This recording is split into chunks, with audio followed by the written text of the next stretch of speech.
ایک عورت کا ایک شوہر کو خط ہے. آئیے آغاز کرتے ہیں.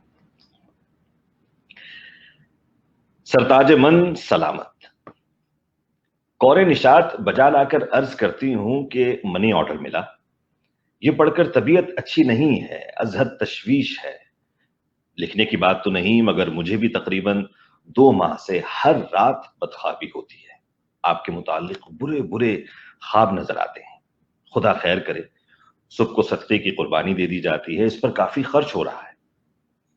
آپ نے پوچھا کہ میں رات میں کیا کھاتی ہوں. بھلا اس کا تعلق خوابوں سے کیا ہو سکتا ہے؟ وہی معمولی کھانا. البتہ سوتے وقت ایک سیر کڑھا ہوا دودھ، کچھ خشک میوہ اور آپ کا ارسال کردہ سوہن حلوہ. حلوہ اگر زیادہ دیر رکھا رہا تو خراب ہو جائے گا. سب سے پہلے آپ کے بتائے ہوئے ضروری کام کے متعلق لکھ دوں کہ کہیں باتوں میں یاد نہ رہے. آپ نے تاکید فرمائی تھی کہ میں فوراً بیگم فرید سے مل کر مکان کی خرید کے سلسلے میں ان کا آخری جواب آپ کو لکھ دوں. کل ان سے ملی تھی. شام کو تیار ہوئی تو ڈرائیور غائب تھا. یہ غفور دن بدن سست ہوتا جا رہا ہے. عمر کے ساتھ ساتھ اس کی بینائی بھی کمزور ہونے لگی ہے. اس مرتبہ آتے وقت اس کے لیے ایک اچھی سی اینک لیتے آئے. گھنٹوں بعد آیا تو بہانے تراشنے لگا کہ 3 دن سے کار مرمت کے لیے گئی ہوئی ہے، 4 ٹائر بیکار ہو چکے ہیں، ٹیوب پہلے سے چھلنی ہے. یہ کار بھی اب جواب دیتی جا رہی ہے. آپ کے آنے پر نئی کار لیں گے. اگر آپ کو ضرورت ہو تو اس کار کو منگا لیں. خیر تانگا منگایا. راستے میں ایک جلوس ملا، بڑا غلغپاڑا مچا ہوا تھا. 1 گھنٹہ ٹریفک جام رہا. معلوم ہوا کہ خان بہادر رحیم خان کے صاحبزادے کی بارات جا رہی ہے. بارات نہایت شاندار تھی. 3 آدمی اور 2 گھوڑے زخمی ہوئے. راستے میں زینت بوا مل گئی. یہ ہماری دور کی رشتہ دار ہوتی ہیں. احمد چچا کے سسرال میں جو ٹھیکیدار صاحب ہیں نا، ان کی سوتیلی ماں کی سگی بھتیجی ہیں. آپ ہمیشہ زینت بوا اور رحمت بوا کو ملا دیتے ہیں. رحمت بوا میری ننیال سے ہیں اور ماموں عابد کے ہمزلف کے تائی کی نواسی ہیں. رحمت بوا بھی ملی تھی. میں نے ان سے کہا کہ کبھی بھاجی قدسیہ کے ساتھ ہمارے ہاں چند مہینے رہنے آ جائیں. انہوں نے وعدہ کیا ہے. بھاجی قدسیہ بھی اپنے عزیزوں میں سے ہیں. یہ وہی ہیں جو تایا نعیم کے ساتھ ہماری شادی پر آئی تھیں. تایا نعیم کی ساس ان کی دادی کی منہ بولی بہن تھیں، بلکہ ایک دوسرے سے دوپٹہ بھی بدل چکی تھی. یہ سب اس لیے لکھ رہی ہوں کہ آپ کو اپنے عزیز و اقارب یاد نہیں رہتے. کیا عرض کروں، آج کل زمانہ ایسا آ گیا ہے کہ رشتہ دار کو رشتہ دار کی خبر ہی نہیں. میں نے زینب بوا کو گھر آنے کے لیے کہا. وہ اسی شام آ گئے. میں نے بڑی خاطر کی. خواہش ظاہر کرنے پر آپ کے ارسال شدہ روپوں میں سے 200 روپے انہیں ادھار دے دیے. ہاں تو میں بیگم فرید کے ہاں پہنچی. بڑے تپاک سے ملی، بہت بدل چکی ہیں. جوانی میں مسز فرید کہلاتی تھی، اب تو بالکل رہ گئی ہیں. ایک تو بیچاری پہلے ہی اکہرے بدن کی ہیں، اس پر طرح طرح کی فکر. گھٹنوں پر ہاتھ رکھ کر اٹھتی ہیں.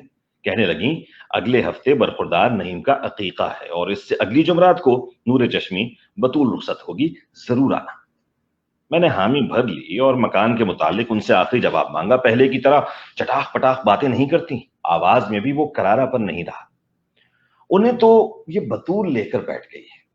عمر کا بھی تقاضا ہے. سوچ رہی ہوں کہ جاؤں یا نہ جاؤں. 200-250 روپے خرچ ہو جائیں گے. نیا جوڑا سلوانا ہوگا. ویسے تو ان سردیوں کے لیے سارے کپڑے نئے بنوانے ہوں گے. پچھلے سال کے کپڑے اتنے تنگ ہو چکے ہیں کہ بالکل نہیں آتے. آپ بار بار سیر اور ورزش کو کہتے ہیں. بھلا اس عمر میں مستانوں کی طرح سیر کرتی ہوئی اچھی لگوں گی؟ ورزش سے مجھے نفرت ہے.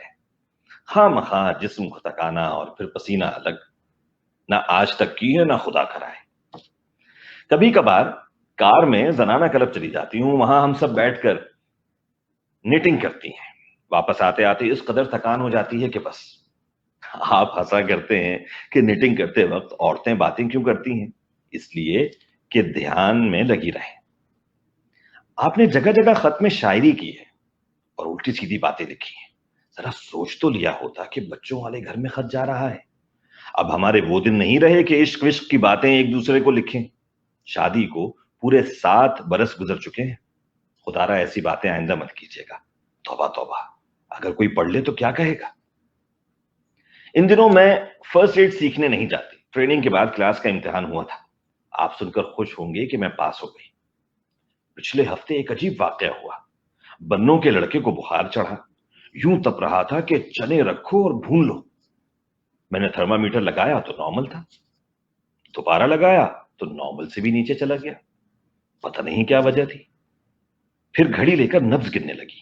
دفتن یوں محسوس ہوا جیسے لڑکے کا دل ٹھہر گیا ہو کیونکہ نبض رک گئی تھی۔ بعد میں پتہ چلا دراصل گھڑی بند ہو گئی تھی۔ یہ فرسٹ ایڈ بھی یوں ہی ہے، خواہ مخواہ وقت کا ضیاع۔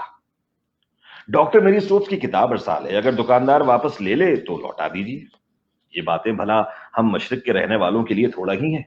اس کی جگہ بہشتی زیور کی ساری جلدیں منگوا دیجیے۔ ایک کتاب گھر کا حکیم کی بڑی تعریف سنی ہے، یہ بھی بھیج دیجیے۔ چند نئی فلمیں دیکھی، کافی پسند آئی۔ ہیرو کا انتخاب بہت موزوں تھا، موٹا، تازہ، لمبے لمبے بال، کھوئی کھوئی نگاہیں، کھلے گلے کا کرتا، گانے کا شوق، کسی کام کی بھی جلدی نہیں، فرصت ہی فرصت۔ آپ بہت یاد آئے۔ شادی سے پہلے میں آپ کو اسی روپ میں دیکھا کرتی تھی۔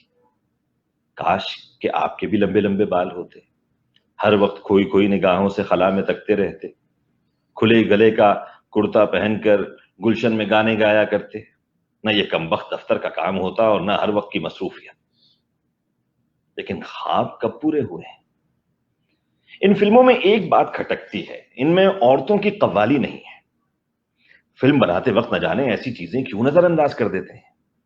دوسرے یہ کہ گیت بے حد معمولی ہیں، مثلا ایک گانا بھی ایسا نہیں ہے کہ جس میں راجا جی، مورے راجا یا ہو راجا آتا ہو، یہ سادہ الفاظ گیت میں جان ڈال دیتے ہیں۔ ایک بہت ضروری بات آپ سے پوچھنا تھی، زینت بوا نے شبہ سا ڈال دیا ہے۔ آپ کے لفافے پر پتہ زنانہ تحریر میں لکھا ہوا ہوتا ہے۔ ممکن ہے کہ آپ کے دفتر میں کوئی سیکٹری یا اسٹینو وغیرہ آ گئی ہو اور آپ مصروفیت کی بنا پر پتہ اس سے لکھواتے ہیں۔ یہ لڑکی کس عمر کی ہے؟ شکل و صورت میں کیسی ہے؟ غالباً کنواری ہوگی۔ اس کے متعلق مفصل طور پر لکھیے، اگر ہو سکے تو اس کی تصویر بھی بھیجیے۔ باقی سب خیریت ہے، اور کیا لکھوں، بس بچے ہر وقت آپ کو یاد کرتے ہیں۔ اصغر پوچھتا ہے کہ ابا میری سائیکل کب بھیجیں گے؟ آپ نے آنے کے متعلق کچھ نہیں لکھا۔ اب تو ننھی کی بسم اللہ بھی قریب آ چکی ہے۔ میری مانیے تو واپس یہیں تبادلہ کرا لیجیے۔ بھاڑ میں جائے یہ ترقی اور ایسا مستقبل، تھوڑی سی اور ترقی دے کر محکمے والے کہیں آپ کو اور دور نہ بھیج دیں۔ آپ بہت یاد آتے ہیں۔ ننھی کی جرابیں پھٹ چکی ہیں، ننھی کے پاس ایک نیا بھی فراک نہیں رہا، پورا ہو پردیس کا، صورت دیکھنے کو ترس گئے ہیں۔ امی جان کی اونی چادر اور کمبلوں کا انتظار ہے، ہر وقت آپ کا انتظار رہتا ہے۔ آنکھیں دروازے پر لگی رہتی ہیں، صحن کا فرش جگہ جگہ سے اکھڑ رہا ہے، مالی کام نہیں کرتا، اس کی لڑکی اپنے خاوند کے ساتھ بھاگ گئی ہے۔